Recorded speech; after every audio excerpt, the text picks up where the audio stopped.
విశ్వశక్తికి, భూమాతకి, ప్రకృతి మాతకి, పంచభూతాలకి, పంచేంద్రియాలకి, నవగ్రహాలకి శతకోటి వందనాలు, శతకోటి కృతజ్ఞతలు. నా గురువులకి పత్రిజీ సార్కి, మణికంఠ సార్కి శతకోటి వందనాలు, శతకోటి కృతజ్ఞతలు.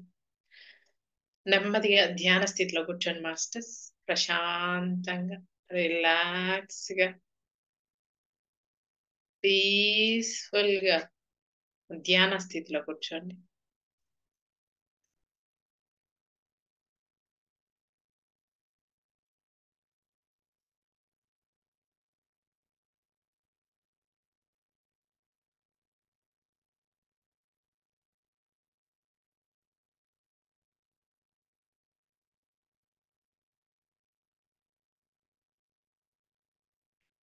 సుఖాసనంలో కూర్చోండి మాస్టర్స్. స్పెట్స్ ఉంటే పక్కన పెట్టండి, తీసి ఏళ్ళల్లో ఏళ్ళు కలుపుకోండి, కళ్ళు మూసుకోండి.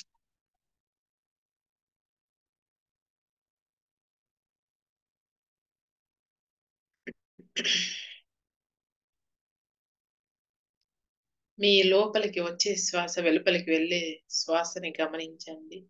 చాలా పీస్ఫుల్ గా, నెమ్మదిగా గమనించండి. ఏమి తొందర లేదు.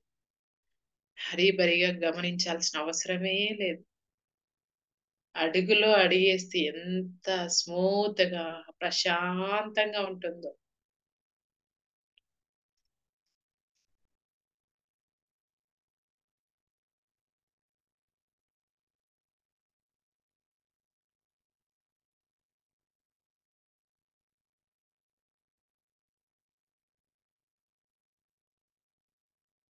అదే విధంగా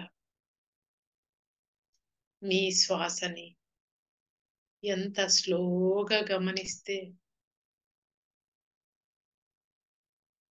మీరు అంత తొందరగా గమ్యానికి చేరుకుంటారు మాస్టర్స్.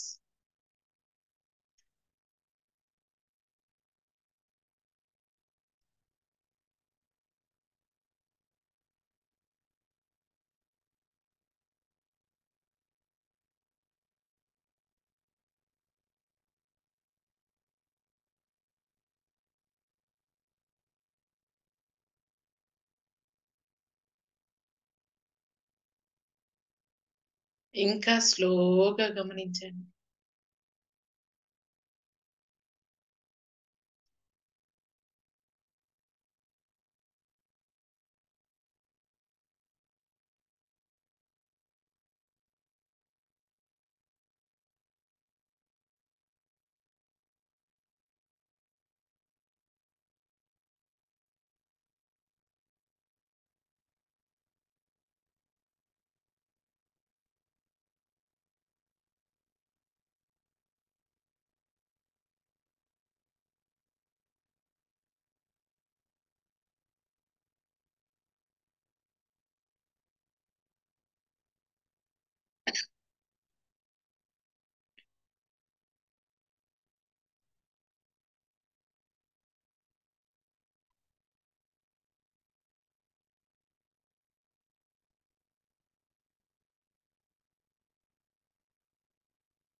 ఇంకా స్లోగా మీ శ్వాసని లోపలికి ఎలా వస్తుందో స్లోగా చిన్నగా గమనించండి. బయటికి ఎలా వెళ్తూ ఉందో స్లోగా గమనించండి.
చిరునవ్వుతో ఇంకా స్లోగా గమనించండి. చాలా స్లోగా గమనించండి మీ శ్వాసని.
ఇంకా శ్వాసని ఇంకా స్లోగా పీస్‌ఫుల్ గా గమనించండి.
ఇంకా స్లోగా మీ శ్వాసని గమనించండి.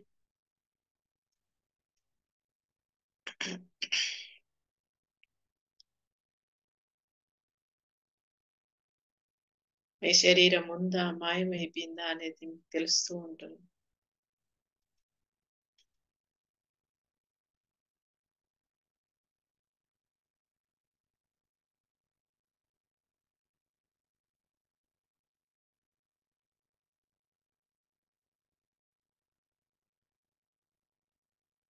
మీకు కలర్స్ కనిపిస్తే లోపలికి ఆహ్వానించండి.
మీకు మాస్టర్స్ కనిపిస్తారు. వాళ్ళని ధ్యాన స్థితిలో కూర్చోబెట్టండి.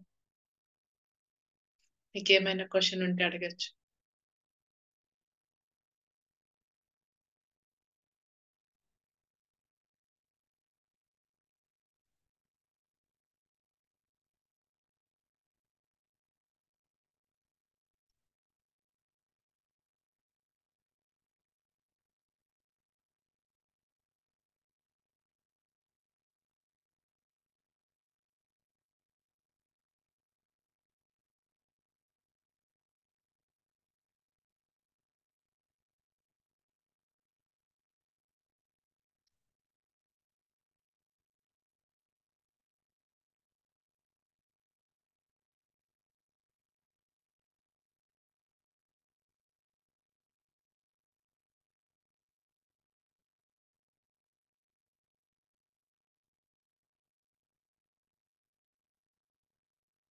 Ten seconds masters.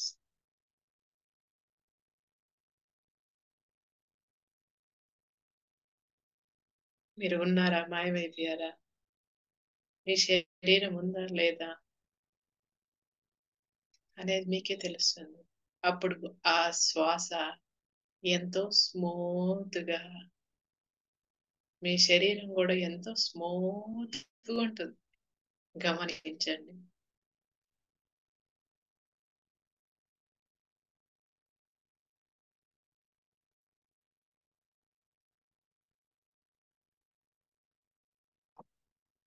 చాలా స్మూత్ గా ఉంటుంది.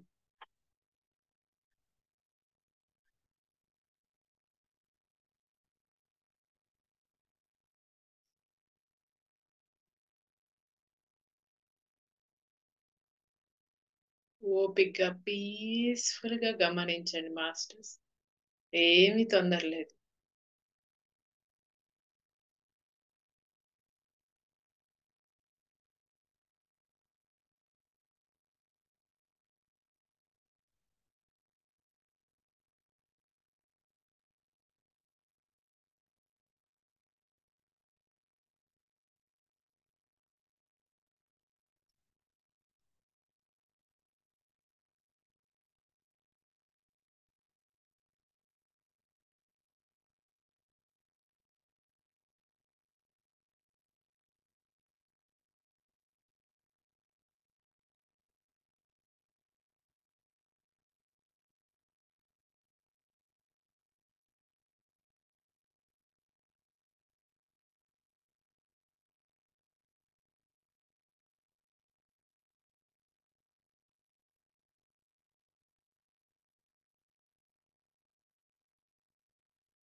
Five seconds masters.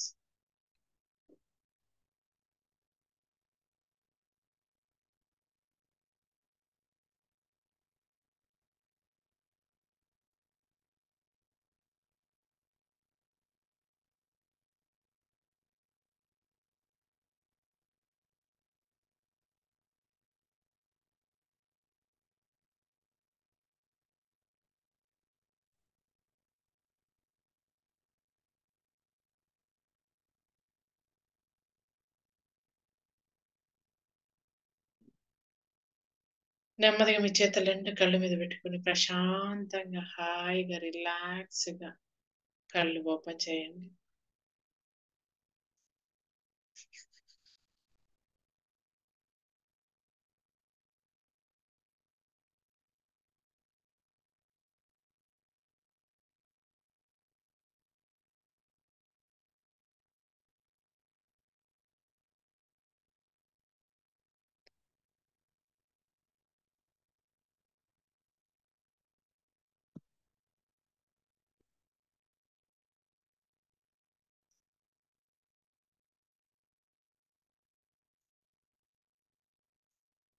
మీరు లాస్ట్ లో చెప్పేటప్పుడు అంటే ధ్యానం ఎలా చెప్తూ ఉన్నాను, మీకు అనుభవాలు ఏమన్నా ఉన్నా కూడా చెప్పచ్చు మాస్టర్స్. మీకేమన్నా ఆ ధ్యాన స్థితిలో కూర్చున్నప్పుడు మీకు ఏమన్నా అర్థం కాకపోయినా కూడా నాకు లాస్ట్ లో చెప్పచ్చు. ఎందుకంటే నేను సరి చేసుకుంటాను. నాకు నాకు మీరు చెప్పేదాన్ని బట్టి నేను సరి చేసుకుంటాను. ఈ రోజు మాస్టర్ వచ్చి హరిశ్చంద్రుడు. ఆ మాస్టర్ గురించి చెప్తాను. ఆ మాస్టర్ ఎంత అద్భుతంగా చెప్పాడు చూద్దాం మనం ఈరోజు. నా ప్రజ్ఞాత్మ శ్రీ మహావిష్ణువు. ఆయన ప్రజ్ఞాత్మ ఎవరు అంటే శ్రీ మహావిష్ణువు అంట. ఆ రోజుల్లో మేము ఎంతగా ధ్యానానికి అలవాటు పడి ఉండేవారం అంటే మా ప్రజ్ఞాత్మతతో ఎప్పుడు చూసినా మాట్లాడుతుండే వాళ్ళం. నేను చేపట్టిన కార్యక్రమం ఏమిటంటే నాతో నేను కాదు, ఇతరులతో కూడా చాలా నిజాయితీగా ఉండాలి. నా 7వ సంవత్సరంలో నా ప్రజ్ఞాత్మకు ప్రమాణం చేశాను. ఎప్పుడు అబద్ధం చెప్పాను, ఏది దాచను. అందుకోసం నా జీవితం ఎంతటి వినాశనాన్ని, ఎంతటి బాధను ఎదుర్కోవాల్సి వచ్చినా సరే ఆయన ఆయన ప్రజ్ఞాత్మకి చెప్పాడంట. ఆ ఏమని, నేను ఎప్పుడు ఎంత వినాశనం వచ్చినా, ఎంత బాధ వచ్చినా, ఎంత ఇబ్బంది వచ్చినా నేను అబద్ధాలు చెప్పను, ఏది దాచను అని చెప్పాడంట ఆయన. పరిస్థితి ఇలా ఉంది కనుక హరిశ్చంద్రుడిగా నా జన్మ పొడవునా చాలా మంది నన్ను సవాలు చేశారు. ఈ దశ జీవితం ఈ దశ జీవితంలో కొద్ది కాలం మాత్రమే ఉంటుందని అందరూ అనుకున్నారు. కొన్ని సంవత్సరాల పాటు లేదా ఏదో ఒక శిక్ష పడి ఎదురు దెబ్బ తగిలే వరకు నేను నిజం చెబుతానని, ఆ తర్వాత నిజం చెప్పాలని చేసుకున్న ప్రతిజ్ఞ గురించి పూర్తిగా మరిచిపోతానని అనుకున్నారు. కానీ నేను పెట్టుకున్న కొన్ని సిద్ధాంతాలతో నాకు ఎంత గట్టి నమ్మకం ఉన్నదంటే, నా మాటల్లో, నా ఆలోచనలతో నేను సందుడనై ఉంటేనే గాని నేను ఎదగలేను, పైకి పైకి రాలేను అని నిశ్చయించుకున్నారు. మీకు ఒక చిన్న ఎగ్జాంపుల్ చెప్తాను మాస్టర్స్. ఏంటంటే మనం ఏదన్నా ఒక దీక్ష పెట్టుకున్నాం అనుకో, అంటే ఇది అయ్యే వరకు నేను చెయ్యను అని అనేసి. ఎలా అంటే మార్చిలో మాఘమాసం వస్తుంది. ఆ మాఘమాసంలో నేను ఒక దీక్ష పెట్టుకునేదాన్ని, నేను చెప్పులు వేసుకోను మాఘమాసం అయ్యే వరకు అని కొన్ని నియమాలు పెట్టుకునేదాన్ని నేను అప్పుడు. ఆ అంటే అంటే నేను చదువుకునేటప్పుడు అప్పుడు నియమాలు పెట్టుకున్నాం అనుకోండి, మంచం మీద పడుకోను, కిందే కూర్చుంటాను అని నియమాలు పెట్టుకున్నాం అనుకోండి, కావాలనే ఆ పరిస్థితులు మనకు ఏమవుతాయి, అవి టెస్ట్ చేస్తూ ఉంటాయి. అదే రూపంలో చుట్టాలంతా వచ్చేయటము, పని ఎక్కువ ఉండటము, ఏమేమో టెస్టులు జరుగుతూ ఉంటాయి మనకి. అట్లా ఈయనకి ఎప్పుడు చూసినా ఏంది, టెస్టులు జరుగుతూనే ఉన్నాయి.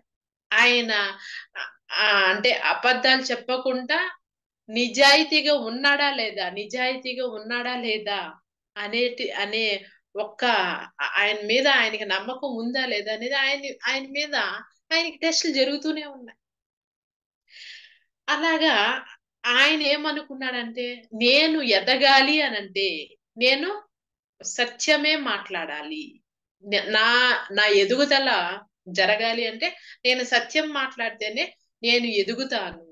వీళ్ళందరి దగ్గర నేను నేర్చుకుంటాను, లేకపోతే నేర్చుకోలేను అని అంటాడు అనమాట ఆయన. అది చెప్తాడు.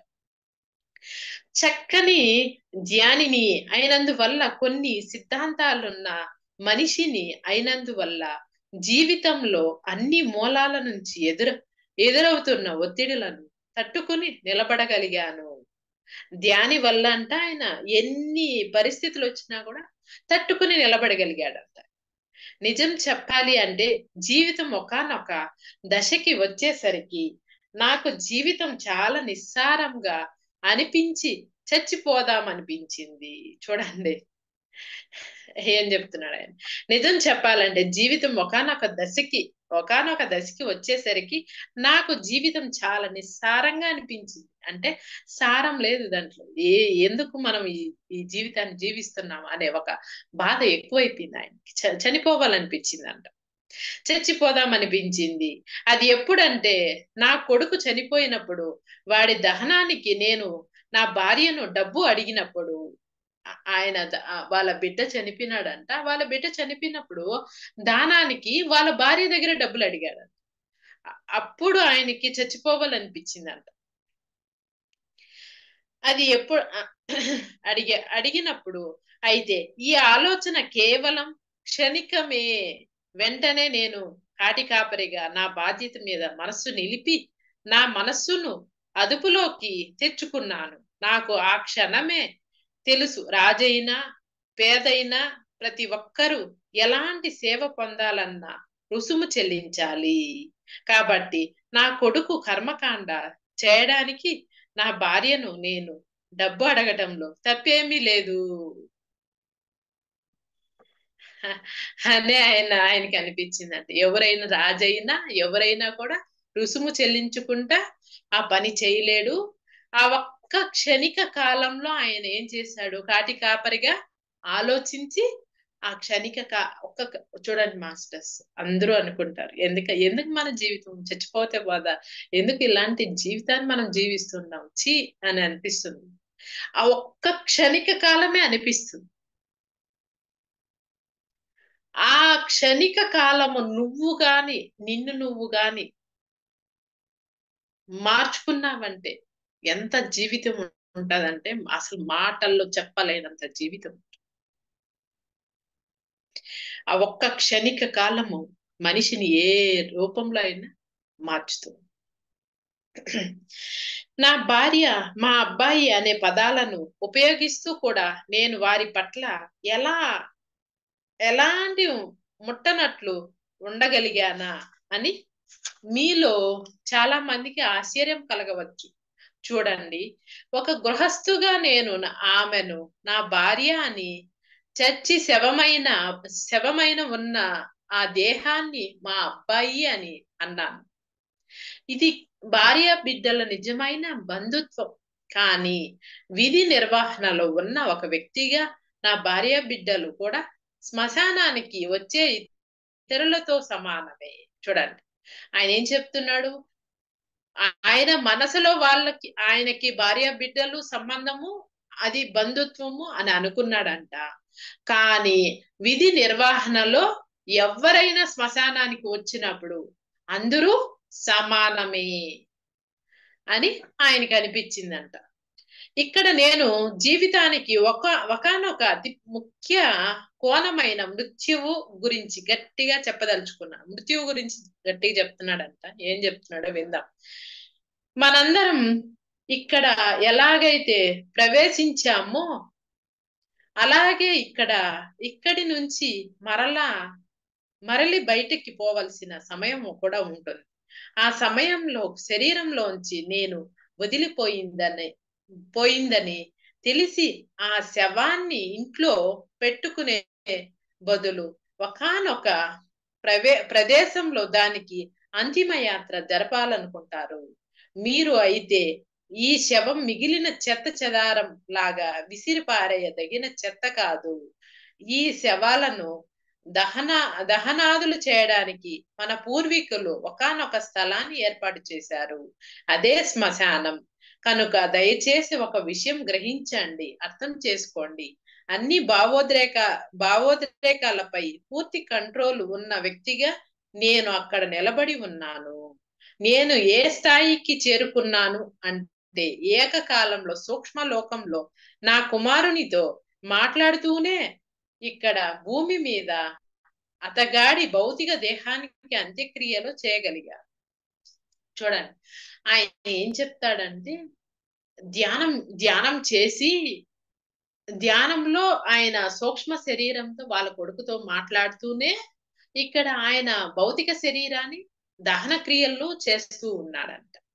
ఇక్కడ చెత్తా చెదారం లాగా కాకుండా మన పూర్వీకులు శ్మశానం అనేది ఏర్పాటు చేశారు. ఆ శ్మశానంలో తీసుకెళ్లి ఆ ఆ శవాన్ని దహనం చేసే విధంగా ఏర్పాటు చేయాలి అని అనేసి అంటారు. నా కథ విన్న మీరంతా నేను వాడినని అనుకుంటారు. మీరంతా కూడా నాలాగా గొప్ప వాళ్ళు కావాలని నేను కోరుకుంటాను. మీరు 2 పనులు చేస్తే అది సాధ్యపడుతుంది. దయచేసి ధ్యానం చేయండి. మీరు మీకు మీరు నిజాయితీగా ఉండండి. మీకు మీరు నిజాయితీగా ఉండండి. దయచేసి ధ్యానం చేయండి. చూడండి, ఇప్పుడు ఆయనకి ఏందంటే వాళ్ళ బిడ్డ చనిపోయినాడనే బాధే లేదు. ఎందుకంటే భౌతిక శరీరం మాత్రమే పోయింది కానీ ఆయన ఆత్మగా బతికున్నాడు. అందుకే సూక్ష్మ శరీర యానం చేసి అతని కొడుకుతో అతను మాట్లాడుకునే అవకాశం అతను సంపాదించుకున్నా ధ్యానం చేసి. నేను చేసింది ఏమిటి? ధ్యానం చేశాను. నా కొడుకు చనిపోగానే అతడు ఎక్కడికి పోతున్నాడో నాకు తెలుసు. అందుకని నేను వాడి వెంటే వెళ్ళాను. వాడు ఎక్కడ బస చేయబోతున్నాడో ఆ ప్రాంతం చూశాను.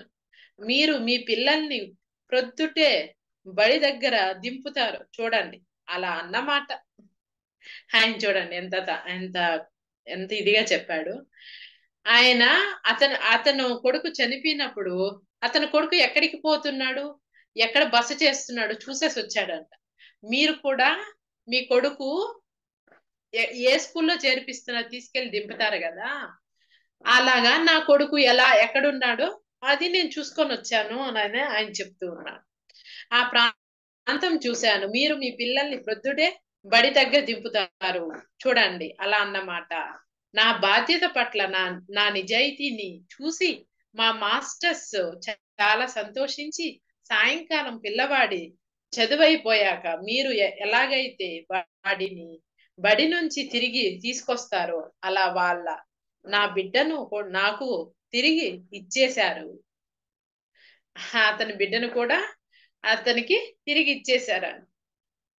అయితే ఈ విషయంలో నాకు కనిపిస్తున్న ఏకైక తేడా ఏమిటంటే నా బిడ్డ సూక్ష్మలోక పాఠశాలకి వెళ్తే మీ పిల్లలు భూలోక పాఠశాలకు వెళ్తారు.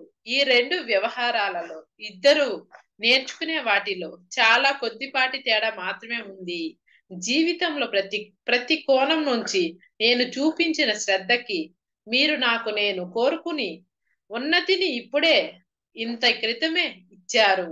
మీ పట్ల మీరు నిజాయితీగా ఉండటం ద్వారా మీరందరూ కూడా 7వ శరీర చైతన్యంలో నిష్ణాతులు కాగలరు.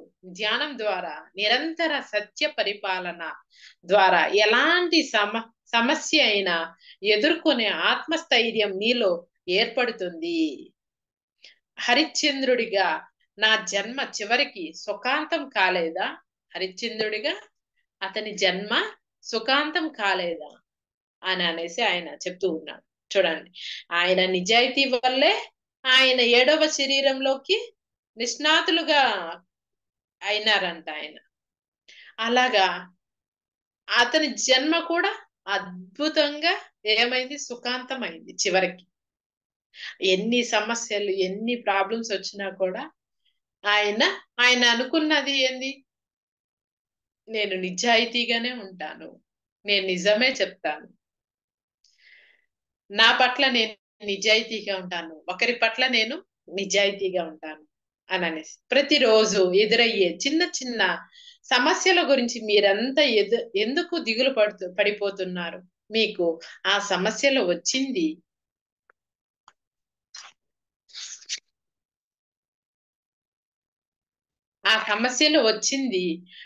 పదును పెట్టి మీరు ఎదిగేలా సహాయం చేయడానికి మీరు చేయవలసిందల్లా కొద్దిగా ధ్యానం చేయటం. దానివల్ల మీ అవగాహనలో బోలెడంత మార్పు వచ్చినట్లు గమనిస్తారు. చూడండి మిత్రులారా, కష్టాలతోనూ పాఠాలతోనూ కూడుకున్న జీవితాన్ని గడపటం ఎప్పుడు మంచిది. దాని వల్ల చక్కని అవగాహన ఏర్పడుతుందే తప్ప జీవితంలో సంతోషంగా గడపాలి అనుకుంటూ సమస్యల నుంచి పారిపోతూ ఆఖరకు జన్మను కా కా కాలాన్ని ఘోరంగా వృధా చేసుకోవడం అనేది ఉండదు. చూడండి, మీకు ఒక్కటి చెప్తాను, ఒక చిన్న ఎగ్జాంపుల్ చెప్తాను మాస్టర్స్. దీనివల్ల ఏంటంటే, ఇప్పుడు హస్బెండ్ వైఫ్ ఉన్నారు. హస్బెండ్ వైఫ్ ఉన్నప్పుడు వాళ్ళిద్దరూ జస్ట్ ఏదైనా గొడవ పడి విడిపోయారనుకోండి, ఈ జన్మలో విడిపోయారనుకోండి, నెక్స్ట్ జన్మలో ఏమవుతుంది తెలుసా? ఇప్పుడు ఇంత సమస్య ఉంది వాళ్ళిద్దరి మధ్య, ఇంకొక జన్మలో ఇంత సమస్య వస్తుంది. ఇంత సమస్య, ఒక్క పాయింట్ సమస్య ఈ జన్మలో ఉంటే 100 పాయింట్ సమస్య ఇంకొక జన్మలో వస్తుంది. ఖచ్చితంగా మనకు వచ్చిన పరిస్థితిని మనం ఫేస్ చేసే తీరాలి. ఎప్పుడైతే నువ్వు ఫేస్ చేస్తావో ఆ పరిస్థితిని ఫేస్ చేసి నిలబడి ఆ ధైర్యంగా నేను దీన్ని నుంచి బయట వస్తాను అని నువ్వు ఎప్పుడైతే నిలబడగలుగుతావో అప్పుడు అదే పారిపోతుంది. ఆ సమస్యే పారిపోతుంది, ఆ పరిస్థితే పారిపోతుంది. ఏం లేదు మాస్టర్స్, నేను నా చిన్నప్పటి నుంచి నాకు ఒక చిన్న ఎగ్జాంపుల్ వచ్చేది ఎప్పుడు కూడా. నువ్వు ఎప్పుడైతే సహనంగా కూర్చుంటావో బటర్ఫ్లై నీ మీద వచ్చి వాలుతుంది. బటర్ఫ్లైని నువ్వు ఎత్తుకుంటూ పోవాల్సిన అవసరం లేదు. నువ్వు సైలెంట్ గా గమ్మని కూర్చొని కళ్ళు మూసుకొని కూర్చొని నీ మీదే వచ్చి వాలుతుంది. అలాగే నీకున్న సిచ్యువేషన్ ని నువ్వు ఎప్పుడైతే సహనంగా ఓర్పుగా దాన్ని అనుభూతి చెందుతావో అప్పుడే ఆ సమస్యని నీ నుండి పారిపోతుంది. అది నువ్వు ఎప్పుడు కూడా ఆ పరిస్థితి నుండి ఎస్కేప్ అవ్వకూడదు. ఎస్కేప్ ఎప్పుడైతే అవుతావో అప్పుడు ఏమవుతుంది? ఇంకొక జన్మలో పెద్ద సమస్యని తెచ్చి పెట్టుకుంటా. నేను ఈ పని చేయలేను అని అనేసి నువ్వు తప్పించుకొని తిరిగినావు అనుకో, ఇంకో పెద్ద పని వస్తుంది నీకు. అది నీకు తెలియట్లా. ఇది చిన్న పనే. ఈ చిన్న పనిని తప్పించుకొని తిరిగినావు అనుకో, పెద్ద పని వస్తుంది. ఆ పనిని నువ్వు ఫేస్ చేయాలి. అది గుర్తుపెట్టుకో. ధ్యానం చేసుకునే అవకాశాన్ని ఇప్పుడు మీరు సద్వినియోగం చేసుకుంటే ఎదుగుతూ తర్వాతి మెట్టులోకి మీ ఫ్రెండ్స్ తో పాటు మీరు జీవితంలో కొనసాగిపోవచ్చు. ఇప్పుడు మీరు విశ్రాంతిగా బద్ధకంగా ఉన్నారనుకోండి, మీరు వెనకబడిపోతారు. మీ స్నేహితులు ఇంకా ఇంకా ఊర్ధ్వలోకాలకు వెళ్ళిపోతారు. అప్పుడు మీరు ఎంతో ఎంతో కష్టపడాల్సి వస్తుంది. కనుక తర్వాత ఎప్పుడో కష్టపడే బదులు ఇప్పుడే కొద్దిపాటి పనితో ఇప్పుడే ఎందుకు ప్రారంభించకూడదు? నిమ్మలంగా నిఖారంగా ఉండే పరుగు పందెంలోనే పూర్తి అవగాహన, నిజమైన విజయం ఉంటాయి. చూడండి, కష్టపడడం అనేది కాదు మాస్టర్స్, కష్టము అని అనుకోకూడదు. అక్కడ ఇష్టపడటం అని అనుకోవాలి.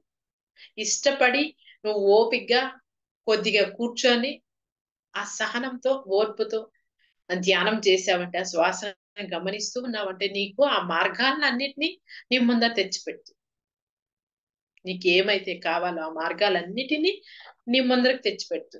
కనుక అరుణ, ఇది నా సందేశం. ప్రస్తుతం మీలాగే నేను కూడా అందరి మనసులోకి ధ్యానం గురించిన విషయం ఎక్కించాలని ప్రయత్నిస్తున్నా. అదేమిటో గాని మనుషులకు చర్మం మందమైపోయింది.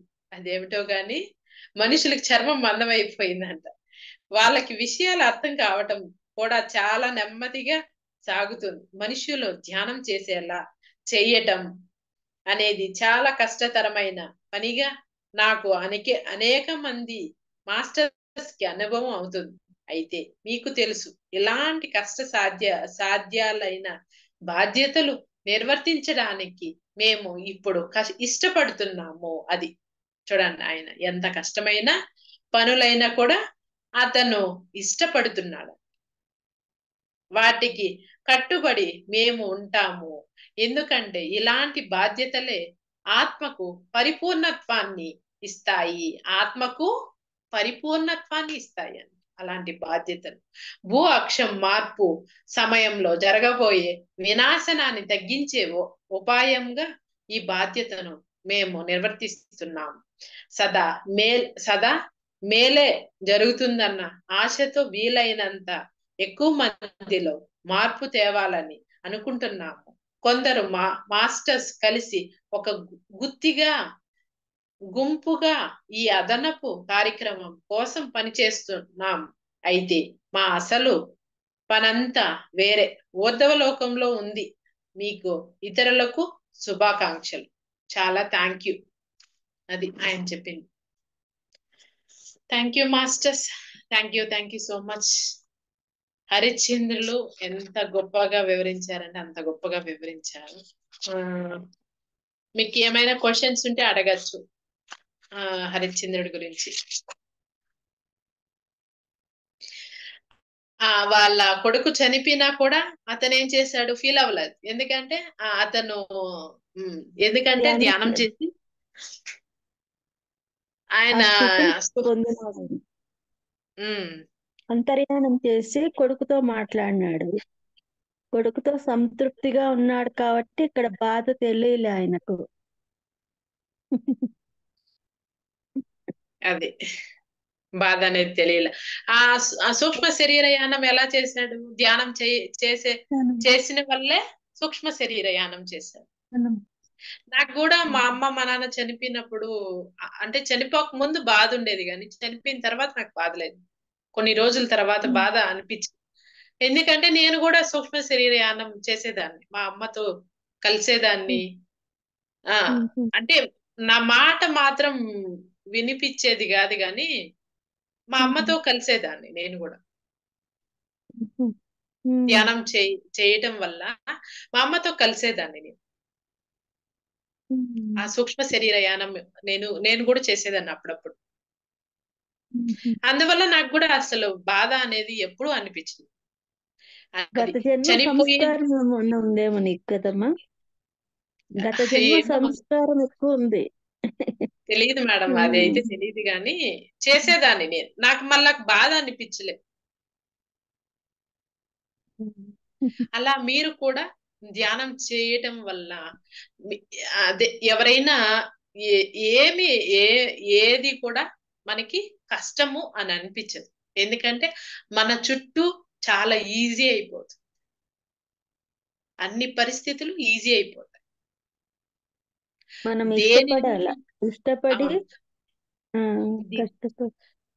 దేని నుండి ఎస్కేప్ అవ్వకూడదు.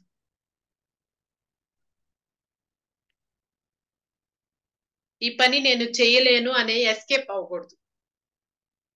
నేను ఈ పని చేయగలుగుతాను అని మీరు ఎప్పుడైతే అనుకుంటారో అప్పుడు ప్రతిదీ ఈజీ అవుతుంది. అది ధ్యానంలో అంత గొప్పతనం, అంత స్మూత్నెస్. మీకు ఫస్ట్ ధ్యానం క్లాస్ ఎలా ఉంది మాస్టర్స్? చాలా బాగుందమ్మా, నాకైతే బాగా నచ్చింది. బాగుంది, చాలా బాగుంది. మెడిటేషన్ చేయించేటప్పుడు బాగుంది, తర్వాత క్లాస్ చెప్పడం కూడా చాలా బాగుంది. Okay, thank you madam. Thank you. Okay, ఇంకేమైనా క్వశ్చన్స్ ఉన్నాయా మాస్టర్స్? మీకు ఇంకేమైనా క్వశ్చన్స్ ఉంటే అడగచ్చు, చెప్పండి మేడం.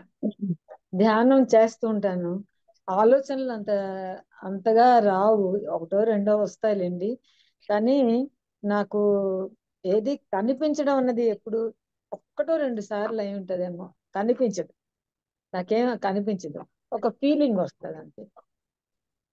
ఏదైనా ఒక సమస్య ఉన్నా నాకు ఇది చెయ్యి, ఇలాగా ఆలోచించు, ఇలాగా మాట్లాడు, ఒక ఫీలింగ్ వస్తుంది. ఈవెన్ కోపంగా ఆర్గ్యుమెంట్లు చేసినప్పుడు కూడా ఇప్పుడు మాట్లాడకు, ఒక ఫీలింగ్ వస్తుంది లోపల. ఆ టైంలో నేను ఏమి ఆర్గ్యూ చేయను. అది అంటే ఇది కంపల్సరీయా అన్ని కనిపిస్తాయి వినిపిస్తాయి అని నాకు డౌట్. అందరూ చెప్తుంటే నేను ట్రై చేస్తుంటాను, కానీ నాకు కళలు కూడా నాకు ఎక్కువ రావు. ఓకే, అది ఎలా అంటే మేడం, ఫస్ట్ లో నేను ఇట్లా ధ్యానం ఎవరో ఒకరు మ్యూట్ చెప్పండి. చేసుకోవాలి, ఒకరు మ్యూట్ చేసుకోవాలి. అప్పుడు ఎలా అంటే మేడం, నాకు ఇట్లా కళ్ళు మూసుకుంటే అనుభవాలు వచ్చేది, మంచి మంచి అనుభవాలు వచ్చేది. ఇప్పుడు ఏమవుతున్నాయంటే నాకు అసలు ఇప్పుడు ఏం అనుభవాలు రావు. ఇట్లా కళ్ళు మూసుకుంటే అనుభవం వచ్చేది, ఇట్లా కళ్ళు మూసుకుంటే అనుభవం వచ్చేది. శ్వాస మీద ధ్యాస కూడా తెలిసేది కాదు. అనుభవాలు చాలా చాలా చాలా అనుభవాలు వచ్చాయి.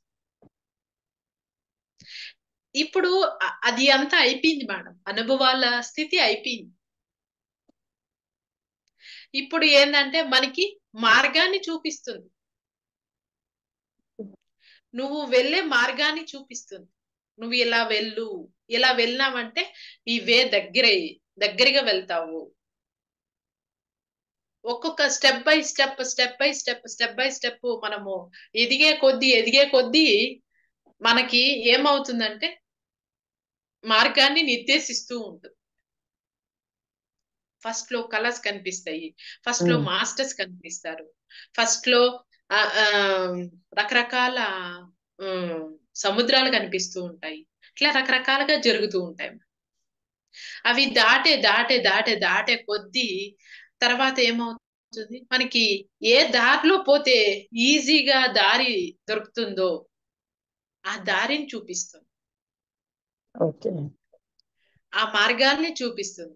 అంతేకాని నాకు ఈ అనుభవాలు రాలేదని మీరు అసలు ఫీల్ అవ్వదు. ఫీల్ అవును. ఎందుకంటే ఆ దారి మీకు చూపిస్తున్నదంటే మీరు ఆ ధ్యాన స్థితిలో ఉన్నారు కాబట్టి దారి చూపిస్తున్నది, లేకపోతే ఎలా దారి చూపిస్తుంది మీకు? చూపించదు. అది madam. Okay, thank you madam.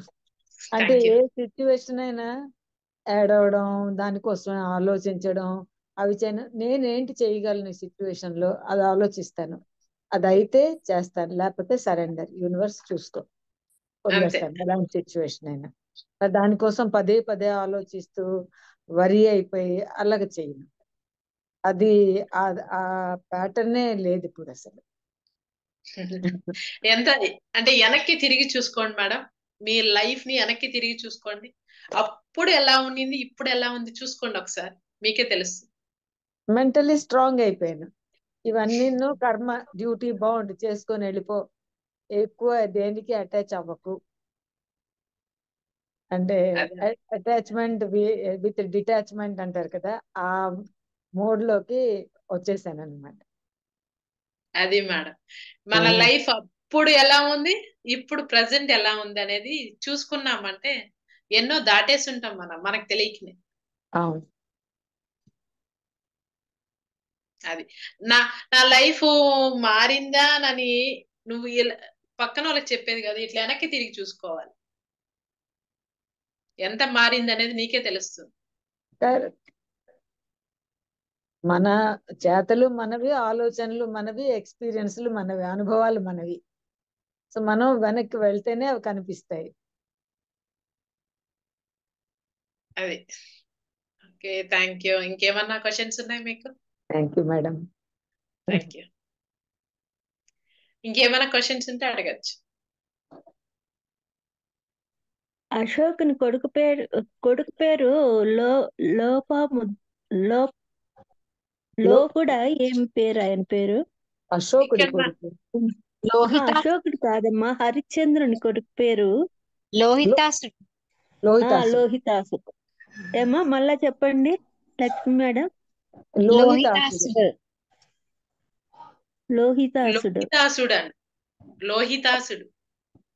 లోహితాసుడు. ఆయన నుంచి మనం ఆ ధ్యానాన్ని నేర్చుకోవాలి. అది నేర్చుకోవటం వల్ల అతను భార్య కొడుకు వచ్చినా కూడా అతను ఫీల్ అవ్వలేదు, డబ్బులు తీసుకునేటప్పుడు కూడా ఫీల్ అవ్వలేదు. అతన్ని కుటుంబాన్ని మర్చిపోయాడంటే మర్చిపోలేదు, బంధం మర్చిపోయాడంటే మర్చిపోలేదు, ఆ బంధంలోనే ఉన్నాడు ఆయన. కష్టాన్ని మర్చిపోయినాడంటే మర్చిపోలేదు,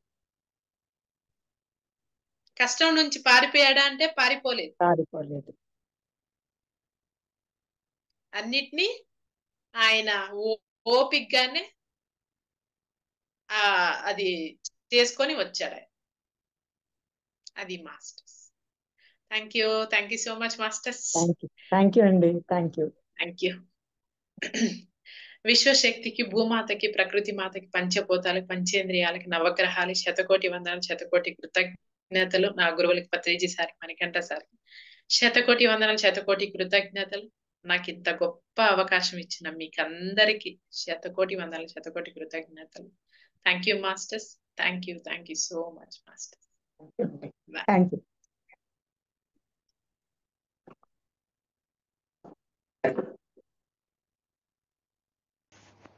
ఈ వీడియో మీకు నచ్చినట్టయితే లైక్ చేయండి, అందరికీ షేర్ చేయండి. మరిన్ని వీడియోస్ కోసం ఈ ఛానల్ని సబ్స్క్రైబ్ చేసుకోండి. మరిన్ని అప్డేట్స్ కోసం బెల్ ఐకాన్ పై నొక్కండి. Thank you.